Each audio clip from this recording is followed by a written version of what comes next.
El inglés es el idioma oficial, pero en Miami, Florida, es más probable que oiga español.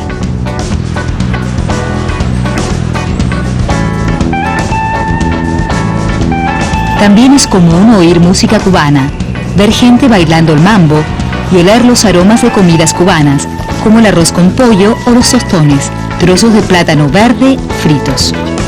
Miami, Florida y el condado de Dade, en el sur de Florida, son el hogar de más de 1.300.000 hispanos, es decir, el 57% de la población. De ellos, un 30% son de origen cubano. Según la Oficina del Censo de los Estados Unidos, los hispanos son el segmento de población estadounidense con más rápido crecimiento. Hoy día, más de 40 millones de las personas que viven en Estados Unidos son de origen hispano. Es decir, 1 de cada 8 personas que viven en este país. Casi el 4% de los hispanos de Estados Unidos tienen origen cubano. Cuba está a unas 90 millas al sur de Florida. La historia de la emigración cubana a Estados Unidos es muy antigua. Hubo una gran ola migratoria en 1868, cuando comenzó una revolución cubana contra el dominio español. Los emigrantes cubanos fueron a Florida buscando trabajo relacionado con la manufactura de tabaco. Otra ola de emigrantes fueron principalmente a Nueva York y a Nueva Jersey en los años 20 y 30 del siglo XX. En 1959 comenzó otra oleada de inmigración de cubanos a los Estados Unidos, después de la revolución dirigida por Fidel Castro y su llegada al poder. Se estima que 350.000 cubanos abandonaron Cuba en esos años y una tercera parte de ellos se establecieron en Florida. La ola de inmigración más reciente ocurrió en la década de los 80. La Pequeña Habana es el nombre del barrio cubano más importante de Miami. Su nombre hace honor a la capital cubana. Aunque no es el hogar de la mayoría de los cubano-americanos, sí es una comunidad muy representativa. De hecho, el mayor festival hispano que se lleva a cabo en Estados Unidos es el de la Calle 8, la calle más emblemática de la presencia cubana en Miami. Es un carnaval anual que comenzó en 1978 para promover el entendimiento cultural entre hispanos y los demás residentes de Miami. Se ha convertido en un evento inmenso con más de 1 millón de visitantes. Es una divertida tradición de Miami, una ciudad que cuenta hoy con una orgullosa presencia cubana e hispana en general.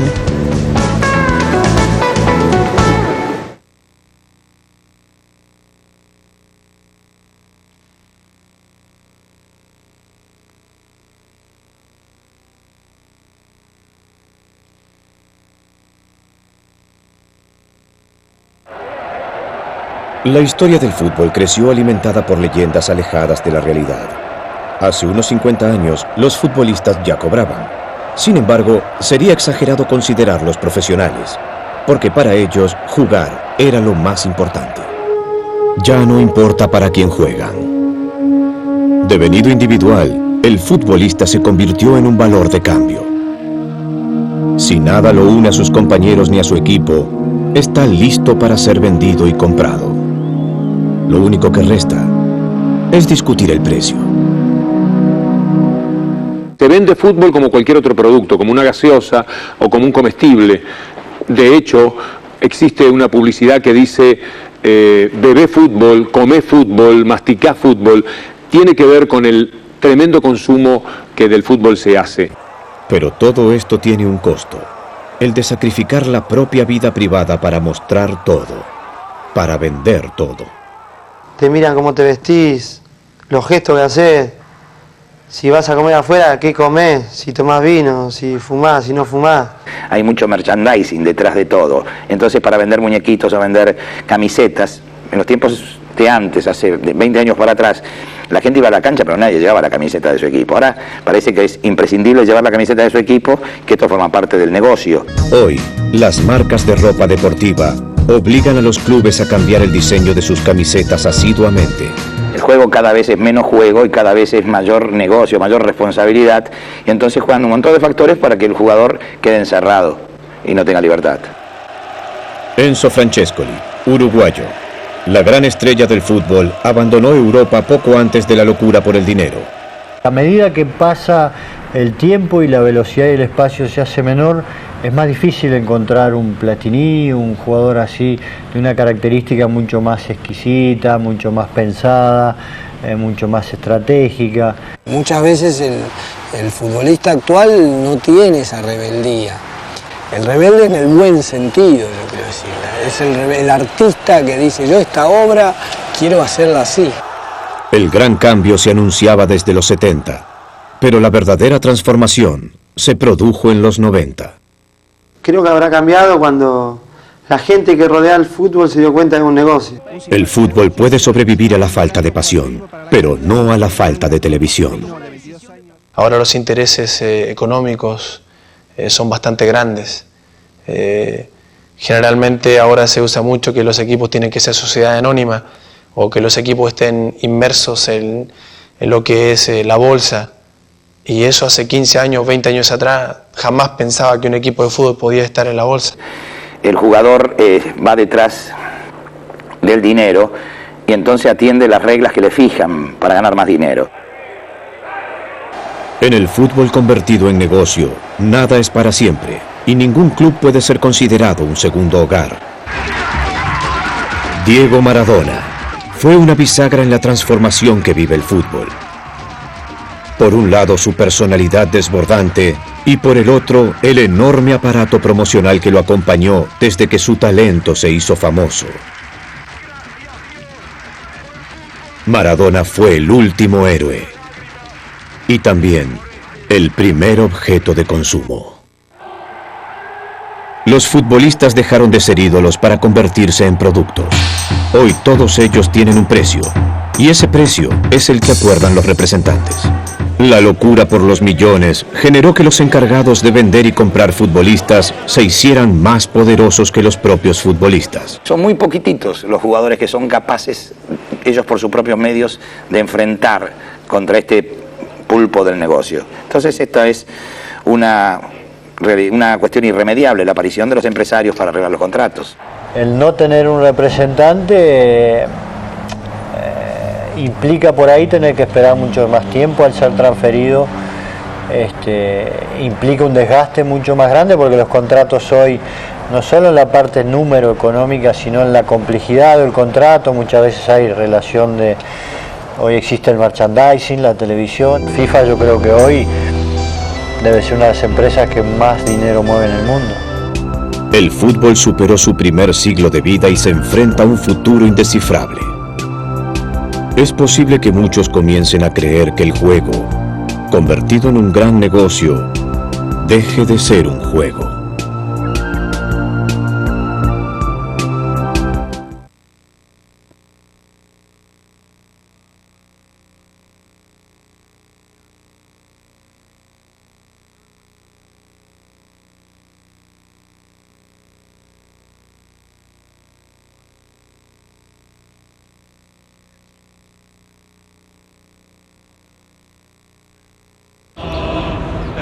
La historia comienza en Belén. Miles de personas visitan la iglesia de la Natividad cada año para rendir homenaje al sitio donde se cree que nació Jesús. El lugar exacto está marcado con una estrella plateada. Estos peregrinos siguen el camino recorrido por los Reyes Magos, reconstruyendo una de las historias más mágicas de la vida de Jesús, que se embelleció y desarrolló a lo largo de los últimos 2000 años. Sin embargo, de esta historia tan famosa, surge un gran interrogante.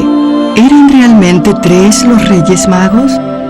No hay evidencia en los escritos de que sean específicamente 3. Se utilizó el plural, de lo que se deduce que eran más de uno. Sin embargo, se mencionaron 2, 3, 12 y hasta 30 en distintos libros.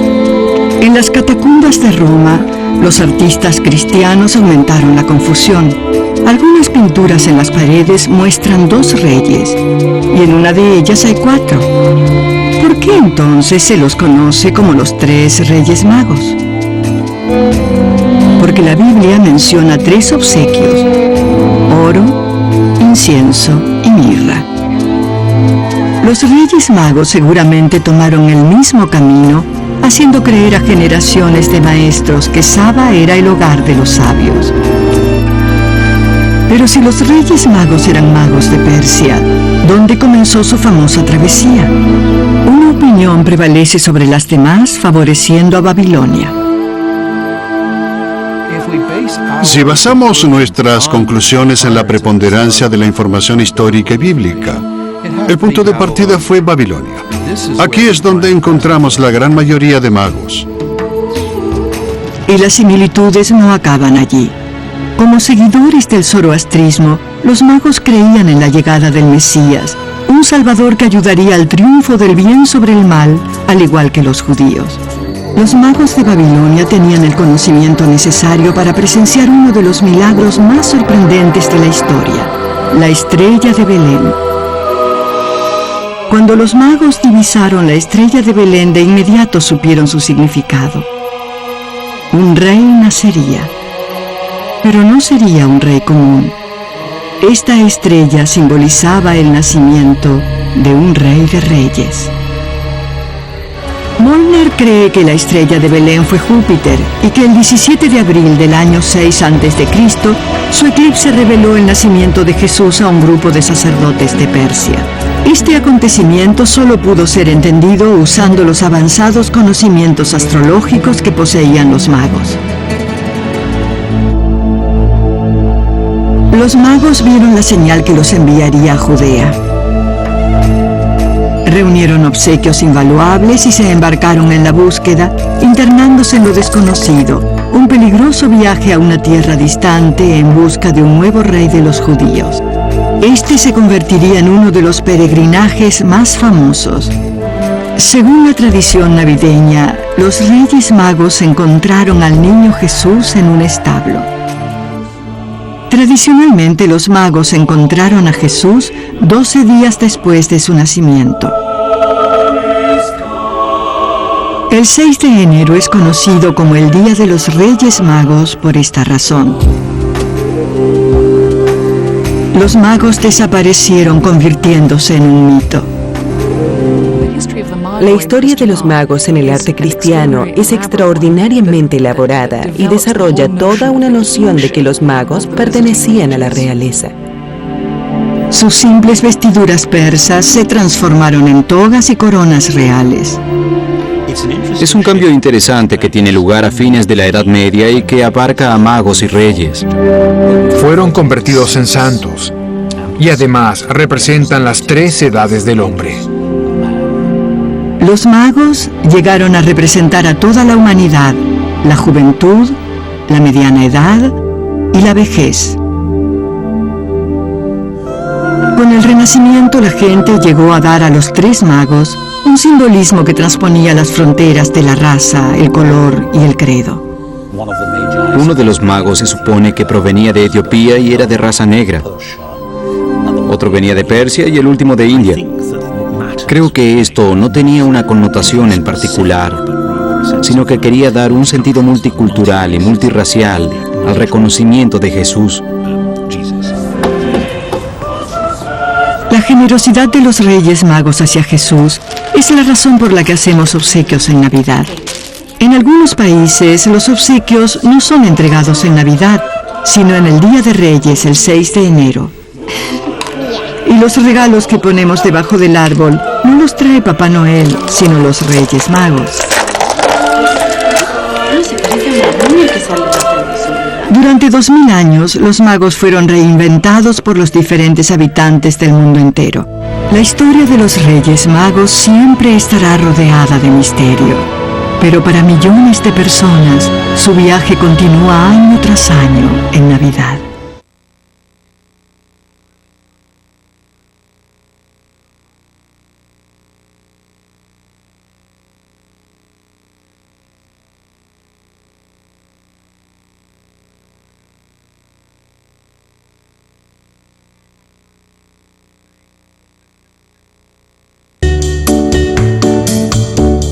Localizada en la costa oeste de Sudamérica, Perú tiene fronteras con Ecuador, Colombia, Brasil, Bolivia y Chile.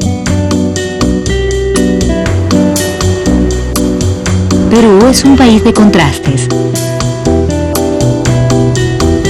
Su vegetación cambia drásticamente desde las llanuras costeras a los Andes y a los bosques tropicales. La vida en las grandes ciudades del país es totalmente diferente a la de las zonas rurales, donde la gente a menudo vive sin automóviles ni teléfonos. En este país, lo moderno se mezcla con lo tradicional. La vida está cambiando en este ambiente rural.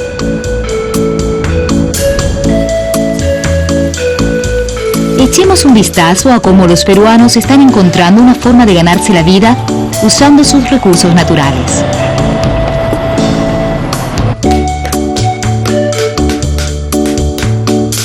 Perú tiene una gran riqueza de recursos naturales. Más del 80% de la población vive del campo. Los volcanes que hicieron erupción hace millones de años formaron los Andes.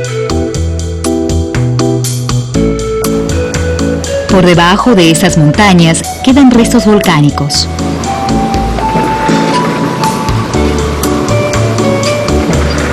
La lava arrojada contiene ricos depósitos minerales tales como oro, plata y cobre.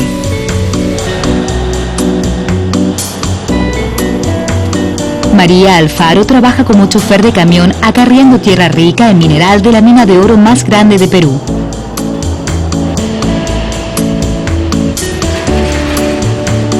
Esto no es un trabajo tradicional para las mujeres, pero le permite sustentar a su familia. A varias chicas que estamos operando acá, que somos también madres solteras, y es un gran beneficio para nosotros. Y es un orgullo ser las pioneras. No pienso estar acá toda la vida, ¿no? Yo quiero ahorrar y poner mi propio negocio. Al final de sus 8 horas de trabajo, María toma el autobús de la compañía de regreso a su hogar. El éxito de la mina de oro ha llevado prosperidad a este pueblo. Hubo un tiempo en el que era raro ver un automóvil aquí, pero ahora ya no lo es.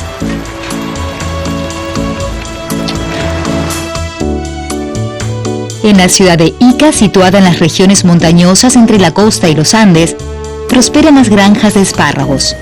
De hecho, Perú es el mayor exportador de espárragos del mundo.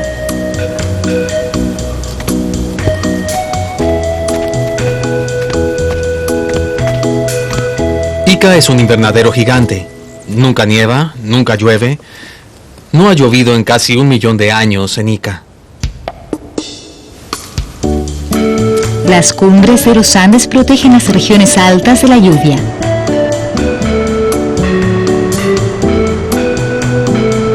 Los granjeros perforan un pozo de agua subterránea para subsanar su escasez de humedad. Con agua y tierra fértil, puedes ver los espárragos crecer casi media pulgada en 1 hora. Después de que los agricultores han cosechado los espárragos, los llevan a la planta de procesamiento y los embarcan con destino a todas partes del mundo. En las regiones montañosas del norte de Perú, cerca de Ecuador, yace otro valioso recurso natural bajo la superficie de la tierra. Durante siglos, los artistas han usado la gruesa y húmeda arcilla para hacer ollas. La arcilla se endurece cuando se seca al calor del sol o cuando se calienta en hornos especiales.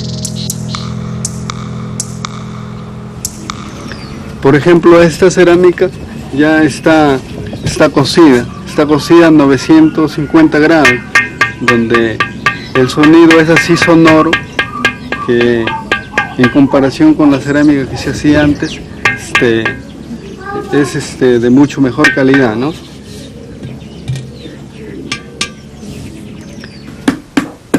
Estos artesanos usan el método ancestral de paletear una bola de arcilla para transformarla en una preciosa olla. Esta familia ha estado produciendo ollas de arcilla durante generaciones. Hoy en día hacen ollas que se venden en todo el mundo. Perú es un país de extremos geográficos y ricos recursos naturales. Aunque mucha gente vive en la pobreza, otros están encontrando nuevas formas de vivir. Están desarrollando industrias, mejorando los métodos agrícolas,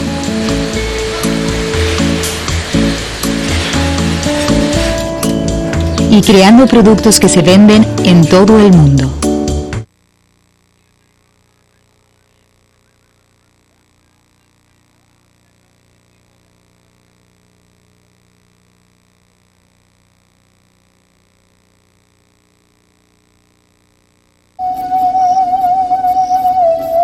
Este es uno de los tantos cultivos de soja de la pampa argentina. Sin embargo, no es igual a otras plantaciones. El rendimiento y la calidad de las cosechas mejoró notablemente en los últimos 4 años. El secreto de este éxito es conocer en detalle cómo varía la fertilidad en cada sector del campo. Esto se logra gracias a la agricultura de precisión, también conocida como agricultura del futuro. Con tecnología de última generación aplicada a una cosechadora, podemos caracterizar las diferentes zonas de un lote. Es como construir alambrados virtuales que nos van a guiar en la futura siembra y fertilización. El interior del campo fue siempre el hábitat natural del ingeniero Bragaccini. Desde allí, comprendió los riesgos de planificar una cosecha en base a estimaciones. Su reto fue buscar el modo de conocer cómo cambian las propiedades en diferentes sitios de un mismo lote. La solución llegó a través del Instituto Nacional de Tecnología Agropecuaria.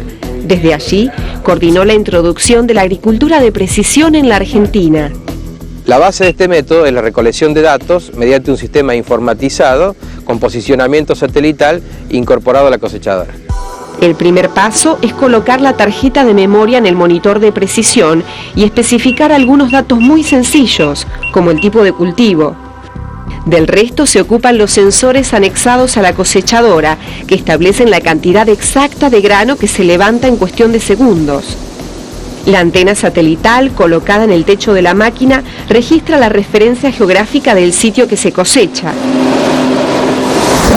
El paso siguiente es el procesamiento. A través de un software específico se transforman los datos que recolectan los sensores de la cosechadora en un mapa que expresan las variaciones de rendimiento a través de diferentes colores. Se establecen algunos sitios del lote que arrojaron diferentes rendimientos. Acá, Andrés, el lugar. Con un equipo satelital se los ubica en el campo para tomar muestras de suelo y hacer análisis complementarios. Con el resultado de las muestras y la información que brinda el mapa de rendimiento, podemos realizar un plan de siembra a través de un circuito informático que se traslada directamente a la sembradora inteligente. El operador solo necesita manejar en línea recta. El fertilizante y las semillas se liberan en forma automática y en dosis ideales, según las características de cada sector del terreno. Con este sistema, el productor multiplica sus beneficios. Me permite, en forma inmediata y precisa, evaluar opciones de manejo en el campo para en el futuro obtener mejor resultado económico. El viejo sueño de Bragaccini es hoy una realidad en el campo argentino. Esta tecnología bien aplicada permite transformar a un productor de promedios en un productor de precisión, o lo que es lo mismo, transformar a un productor en experto. La agricultura de precisión le da al productor algo que nunca había logrado: la posibilidad de conocer los secretos de cada metro cuadrado de su campo.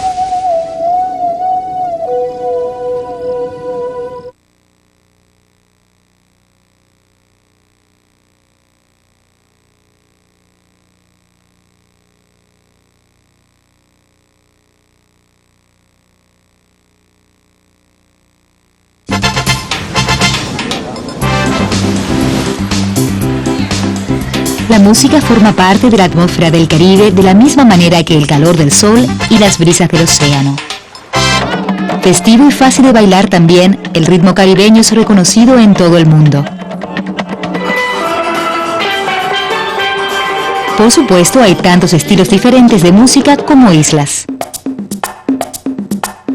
Viaja a Puerto Rico, por ejemplo, y oirás el pesado ritmo de los tambores bomba. Los africanos esclavizados fueron enviados a Puerto Rico a comienzos de 1500. Ellos trajeron una danza popular dominada por tambores y canciones de llamada y respuesta, en las que un líder canta una línea y el grupo le contesta. La bomba es la forma más pura de esa tradición que sobrevive hoy. Los pasos básicos son muy sencillos, pero en la práctica el baile llega a ser una forma de arte espiritual. De hecho, la bomba es más que un baile, es una conversación siempre cambiante. Los tamborileros se sientan en línea tocando dos tipos diferentes de tambor. El tambor más grande, llamado buleador, mantiene el ritmo. El tambor más pequeño, llamado subidor, cambia el ritmo en respuesta a los movimientos de los bailarines. Ambos intentan imitar y animar a los bailarines. La música que finalmente aparece depende del humor de los tamborileros y de los bailarines. La República Dominicana, en la isla de La Española, es el lugar de nacimiento de otro popular baile latino, el merengue. Alguna vez considerado como la música de la gente corriente, el merengue ha llegado a ser una parte vital de la identidad cultural de la República Dominicana. Incluso hay un Festival Nacional de Merengue que se lleva a cabo en el mes de julio. Más de 10 días de música y baile por las calles.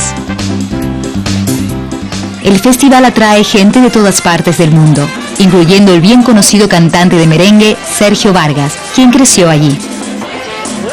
Como casi toda la música caribeña moderna, el merengue combina elementos de las tradiciones africanas y occidentales.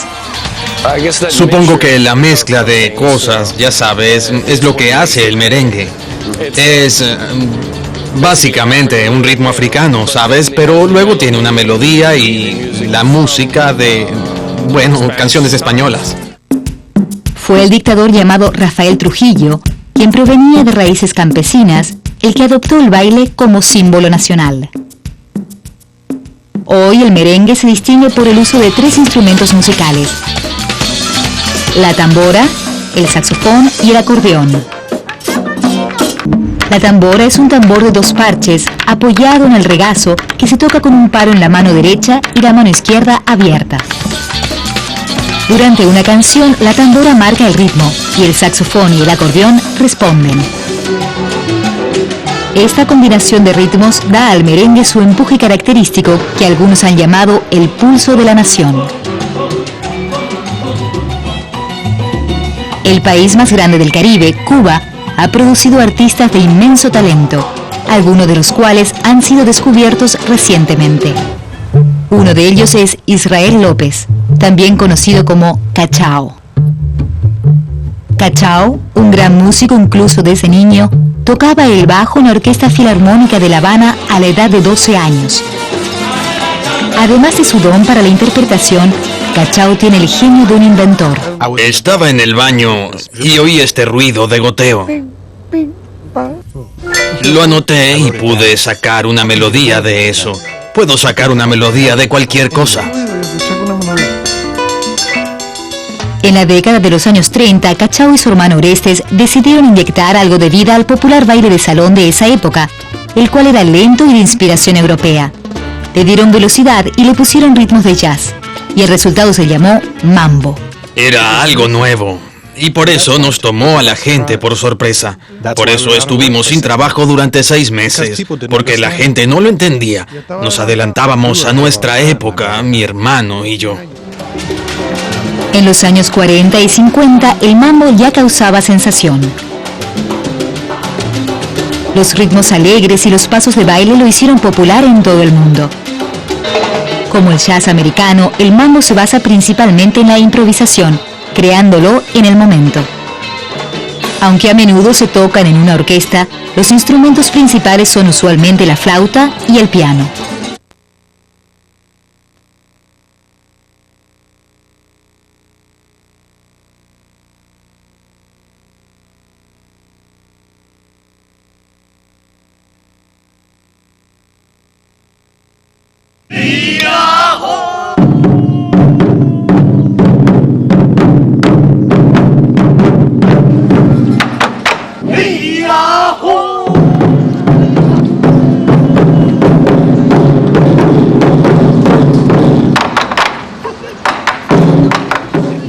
En América Latina se encuentra hoy el grupo más numeroso de la diáspora global japonesa. Los primeros inmigrantes llegaron a finales del siglo XIX, escapando de la crisis económica por la que atravesaba Japón. La mayoría de los trabajadores japoneses fueron contratados por las grandes haciendas de Perú y Brasil. En un principio enfrentaron difíciles condiciones laborales y durante la Segunda Guerra Mundial la comunidad fue fuertemente hostilizada. Aunque su intención original había sido regresar a Japón, muchos terminaron quedándose. En la actualidad, hay más de 1,5 millones de latinoamericanos de origen japonés. Su impacto e influencia es cada vez más importante en el panorama social del continente. En un principio, los inmigrantes japoneses se dirigieron a América del Norte, pero cuando los Estados Unidos y Canadá les cerraron sus puertas, se dirigieron hacia el sur y se establecieron de forma masiva en Perú y Brasil, países que les ofrecían más posibilidades de trabajo. En 1899, el navío Sakura Maru llega al puerto peruano del Callao con los primeros 790 trabajadores japoneses. La gran mayoría venían contratados por las haciendas azucareras. Los propietarios habían establecido un acuerdo con el gobierno japonés que los comprometía a cubrir los costos del pasaje y la manutención de los peones. En el siguiente cuarto de siglo, otros 18.000 inmigrantes se les unirían, estableciendo así la primera gran colonia japonesa del continente.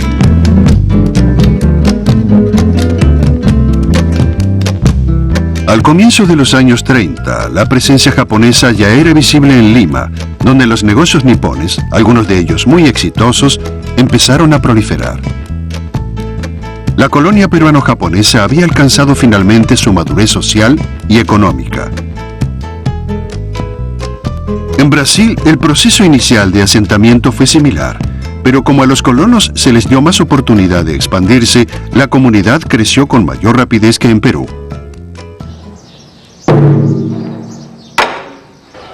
Mientras tanto, la nueva generación de japoneses que vive en América Latina sigue creciendo. La gran mayoría está concentrada en Brasil y en Perú, pero Argentina y México también cuentan con sustanciales colonias japonesas. Todos ellos han asumido como propias ambas tradiciones, enriqueciendo así el panorama multicultural del continente.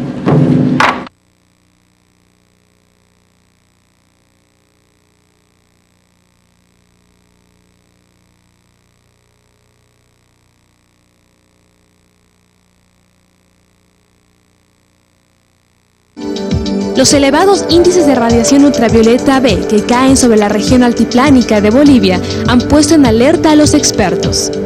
Es como si de golpe absorbiéramos un veneno al cual no estamos acostumbrados. La radiación solar ultrabiológicamente activa, o UVB, en condiciones limitadas no es nociva, pero cuando llega en grandes cantidades es muy dañina. Desde los albores de la vida, esta capa de ozono, este escudo protector que se formó, protegió a la vida de una banda de radiación que es más nociva. Si este escudo protector se adelgaza, obviamente más radiación pasa, llega a organismos que no están acostumbrados y de ahí vienen daños biológicos. Este escudo protector es la capa de ozono. El ozono es un compuesto inestable de 3 átomos de oxígeno muy frágil.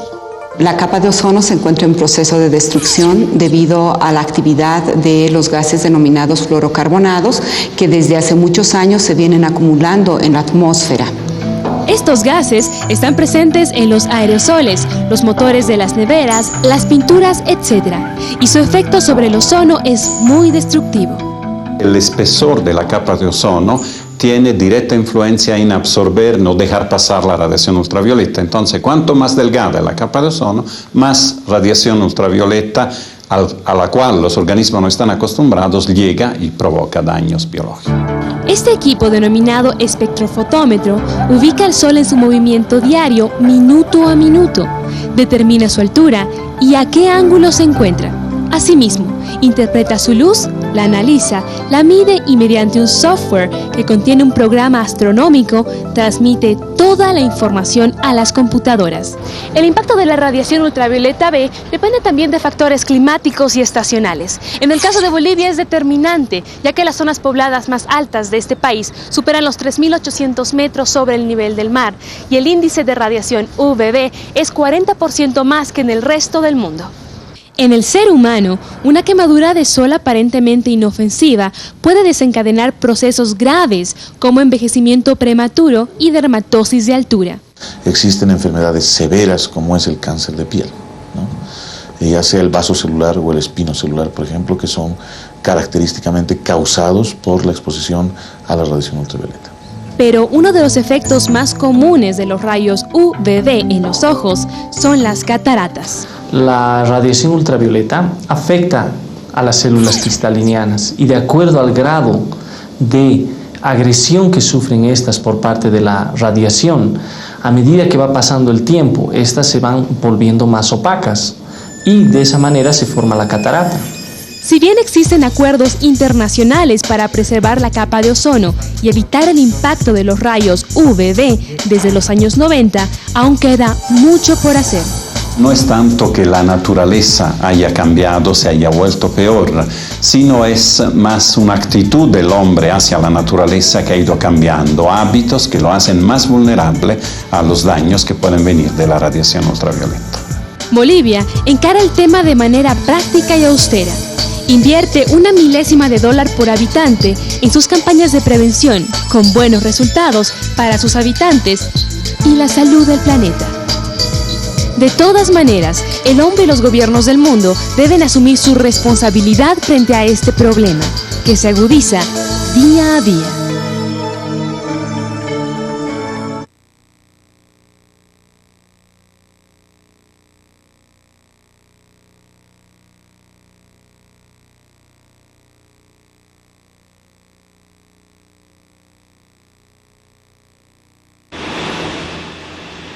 Valencia, España, 4:20 de la tarde. De repente, en el centro de la mujer, saltan todas las alarmas. En algún punto de la ciudad, una mujer víctima de malos tratos por parte de su pareja se siente amenazada. Al pulsar un botón en su teléfono celular, y gracias al sistema GPS más GSM que este lleva incorporado, la señal ha llegado instantáneamente a la sala de control del centro. Su localización es inmediata. Ahora hay que actuar con rapidez. Delante del edificio Europa, por favor, venir a buscarme, me está siguiendo. Lo veo, creo que me está siguiendo. Llamar a la policía, que venga enseguida, pero enseguida. El sistema está dotado de un sistema GIS, un sistema de información geográfica. Este sistema GIS contiene los callejeros de las ciudades donde este proyecto está en marcha, de modo que podemos posicionar a la mujer exactamente en la calle en la que se encuentra. Pero este software de control de colectivos especiales, patentado por la empresa española TISAT, ofrece más datos vitales. Además de la posición, se puede establecer la velocidad y el sentido de la marcha de la mujer. En breve también se podrán controlar sus constantes vitales mediante técnicas de biometría. Mira, sigue recto y entras en la calle Bélgica y giras a la derecha. El primer patio, te esperas, que la policía ya está avisada. Mientras una operadora del centro de la mujer se pone en contacto con ella y la dirige por la ciudad hasta un punto seguro, otra operadora contacta con la policía, indicándoles la posición exacta de la mujer en situación de riesgo. Todo queda grabado y de esa forma podemos utilizar las conversaciones o el sonido de lo que está sucediendo en el otro extremo como una prueba en el caso de que haya un juicio. Esta es la sala de explotación en contacto con el centro de la mujer, desde la que una treintena de técnicos vela las 24 horas del día porque nada falle para estas mujeres. Está basado en 3 softwares, el de monitorización, el de gestión o incidencias y el de portal. El software de monitorización chequea las 24 horas del día el correcto funcionamiento de los sistemas del centro de mujer. En el momento en que hay algún problema, el software de monitorización envía al software de gestión la alarma, de manera que los técnicos del centro la atienden rápidamente. El software de portal permite a los técnicos consultar las instrucciones de trabajo a seguir para resolver estas alarmas. Otro software facilita de inmediato en la computadora los datos de la mujer con problemas. Nombre y dirección, teléfonos de sus padres o amigos, nombre del acosador, entre otros. En la actualidad, este proyecto pionero está siendo probado con 20 mujeres de la Comunidad Valenciana. Debido al éxito obtenido desde su puesta en funcionamiento, en breve será utilizado por mujeres de toda España que sufren problemas de acoso. Pusimos este dispositivo en marcha y las mujeres tienen una sensación de tranquilidad el llevarlo encima, porque en un momento de que el agresor no cumple las medidas de alejamiento o ve que la está abordando, pues esta mujer llama a este dispositivo y se siente más tranquila, porque en cuestión de minutos tiene un policía al lado que va a protegerla. Además del teléfono celular, se trabaja con otros dispositivos de alarma que las mujeres puedan llevar camuflados. Evidentemente debe ir oculto, debe ir en algún lugar que permita a la mujer pedir ayuda sin que el agresor o el maltratador sepa lo que está haciendo. Este sistema será gratuito para todas las mujeres en peligro que lo soliciten, además de entregarles el dispositivo. Desde hoy, los acosadores se lo pensarán 6 veces antes de volver a molestar.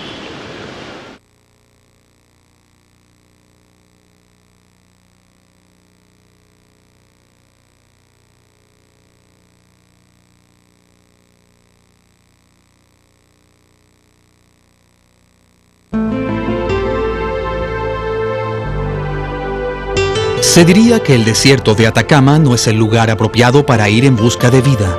Es uno de los lugares más secos e inhóspitos en la Tierra.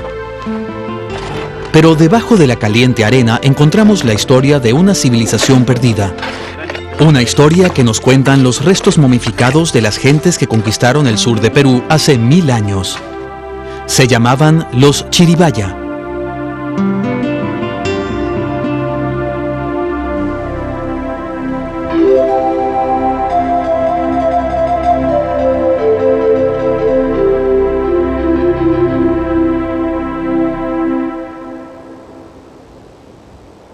Este es el Valle del Hilo, un angosto oasis que fue fundamental para la vida de los Chiribaya. Localizado en el extremo sur del Perú, a la orilla del desierto de Atacama, el valle fue formado y alimentado por las aguas del río Osmore. Alrededor del siglo X, los Chiribaya se establecieron por todo el valle, desde el Océano Pacífico hasta 40 kilómetros tierra adentro. Vivieron en este lugar por más de 500 años y luego desaparecieron. Hoy en día los científicos están descubriendo nuevas evidencias de los Chiribayas, una cultura virtualmente desconocida aún para los peruanos modernos. Los arqueólogos siguen encontrando claves del pasado en las tumbas de los Chiribayas. Los cuerpos de sus muertos se momificaron de manera natural debido al clima árido y la seca arena del desierto. Pero no todos los muertos eran humanos. En una tumba, los arqueólogos encontraron el cuerpo de una llama que había sido sacrificada. La llama colocada en el lugar de honor representa uno de los recursos más valiosos de los Chiribayas. En otra tumba encontraron los tubos de una flauta parecida a los instrumentos que todavía se usan en los Andes. Varias vasijas ricamente decoradas con diseños geométricos fueron encontradas en otra tumba. Estas vasijas se usaban para guardar agua y comida. Los Chiribaya creían que estos artículos domésticos eran necesarios en la otra vida. Se encontró por lo menos una pieza de cerámica en la mayoría de las tumbas, lo cual sugiere que había una clase de artesanos que producían la cerámica de todo el valle.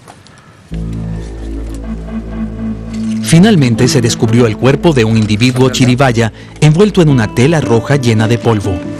Parece ser que los Chiribayas creían que el espíritu perduraría si se conservaba el cuerpo, por lo cual se hacía todo lo posible para conservarlo intacto durante el mayor tiempo posible. Este individuo fue enterrado con las ofrendas típicas Chiribayas, incluyendo 8 recipientes de cerámica y las cabezas de 2 llamas sacrificadas. La lana de estos animales pudo haber sido usada para tejer los hermosos textiles y morrales enterrados con el cuerpo. Después de examinar estas momias y sus artefactos, los arqueólogos han podido imaginar cómo debió haber sido su vida.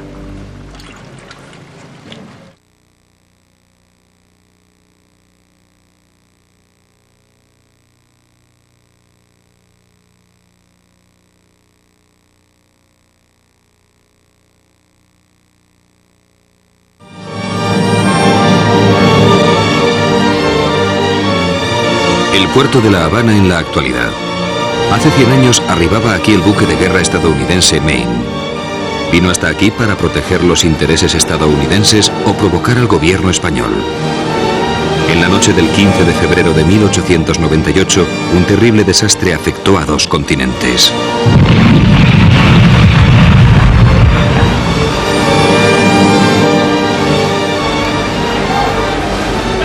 Y se cobró la vida de 268 marinos.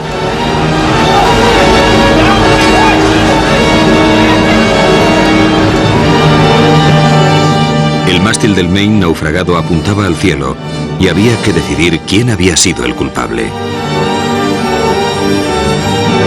La prensa estadounidense acusó a España de sabotaje.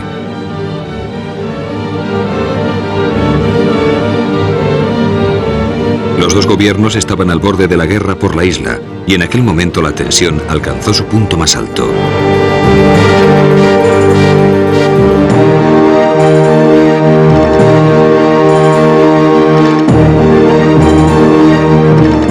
Las víctimas recibieron exequias de mártires, primero en La Habana y luego en Cayo Hueso, el punto más cercano a Cuba de suelo estadounidense, tan solo a 145 kilómetros. En aquel momento, a muchos estadounidenses no les preocupaba la cuestión de la responsabilidad. A Estados Unidos lo habían apuñalado por la espalda. La respuesta tenía que ser una guerra de revancha. 2 meses después, ambos países entraban en guerra. En Estados Unidos, el grito de batalla era «Recordad el Maine, al infierno con España». Fue quizá una de las guerras más divulgadas en las que participó Estados Unidos. Parecía despertar el interés de todo el mundo. La prensa mundial la seguía con avidez. También fue la primera guerra filmada. El cine se había inventado hacía 3 años y también la cámara que Thomas Edison había ideado para tomar imágenes en movimiento y que llevó escenas como estas a un público emocionado.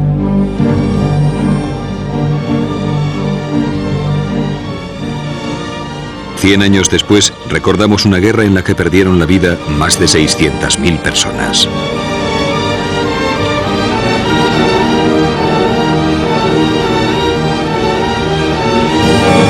Para los defensores del resto del Imperio Español fue una catástrofe.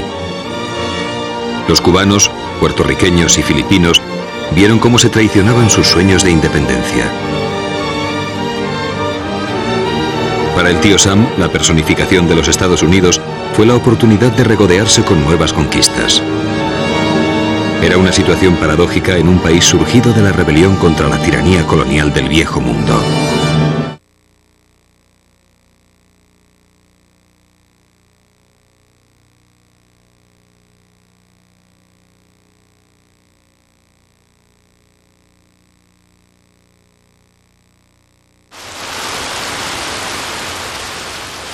Colombia, 6 de marzo de 1927. Un aguacero torrencial cae sobre las bananeras que rodean un pequeño pueblo llamado Aracataca. Aquel día nace Gabriel García Márquez bajo el signo conjugado del Atlántico y del Trópico. 55 años más tarde, el Premio Nobel de Literatura consagra al autor de una obra maestra que le dio la vuelta al mundo. Yo, desde que nací, sabía que iba a ser escritor. Quería ser escritor. Tenía la voluntad, la disposición, el ánimo y la aptitud para ser escritor. Siempre escribí, nunca pensé que pudiera hacer otra cosa. Nunca pensé que de eso pudiera vivir. Estaba dispuesto a morirme de hambre, pero ser escritor. Al principio había un abuelo, Nicolás Márquez, el coronel, Al despertar del siglo, siendo un joven de buena familia, se enrola en la Guerra de los 1000 días que desangra el país. El coronel tiene un amigo, un querido compañero de armas llamado Medardo Pacheco. Pero un aciago día de octubre de 1908, el coronel Márquez y Pacheco se retan a duelo. Es un asunto de honor. El coronel mata a Pacheco y es como si se hubiera matado a sí mismo. Su pena es infinita. Abandona su pueblo natal por un caserío perdido al otro lado de la Sierra Nevada. 20 años pasan. El coronel tiene una hija, Luisa, la luz de sus ojos. Ella se enamora perdidamente del telegrafista del pueblo. El coronel y su esposa Tranquilina se oponen violentamente a la unión. Finalmente los enamorados se casan. Luisa dará por nombre a su primer hijo Gabriel. Como para expiar la afrenta hecha al padre, les confía el niño. Hasta la edad de 8 años, García Márquez vivirá con sus abuelos maternos en Aracataca. Tranquilina y el coronel, junto a las innumerables mujeres que pueblan la casa, le describen sin cesar el mundo. Lo importante es que éramos los 2 únicos hombres de una casa donde había muchísimas mujeres. Entonces para mí era una vida muy curiosa, porque las mujeres presididas por mi abuela vivían en un mundo sobrenatural, un mundo fantástico donde todo era posible, donde las cosas más maravillosas eran simplemente cotidianas, y yo me acostumbré a pensar así. El joven calentano soporta difícilmente el frío y la niebla de la montaña. Engaña la nostalgia leyendo. Lo hace apasionadamente, poesía sobre todo. Los españoles del siglo de oro, pero también Rubén Darío, Porfirio Barba Jacob, Pablo Neruda y los piedracelistas colombianos. Luego comienza estudios de Derecho en Bogotá. No le gusta la ciudad. Su entusiasmo y fogosidad caribeños desentonan en aquellas calles frías pobladas de gente vestida de negro. De nuevo, los libros le ayudan a vivir. Intenta escribir sus primeros textos sin resultado, hasta que descubre a Kafka. García Márquez publica 3 cuentos en el gran diario de Bogotá, El Espectador.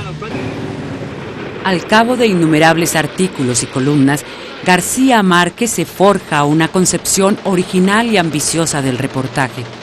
Llegará incluso a crear en Cartagena una escuela de periodismo.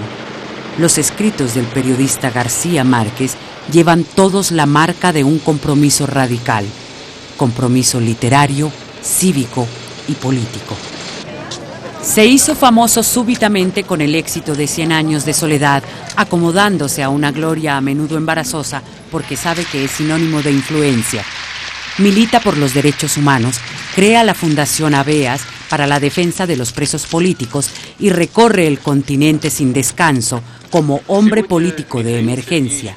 Frecuentar los grandes de este mundo se volvió casi banal y su amistad con Fidel Castro ya es una leyenda. El lazo que une a García Márquez con sus lectores, complejo y tortuoso, no se puede romper. Su voz es de las que se esperan. Sin embargo, Gabo dice, quizá para sí mismo, que la soledad de la gloria solo puede compararse a la soledad del poder.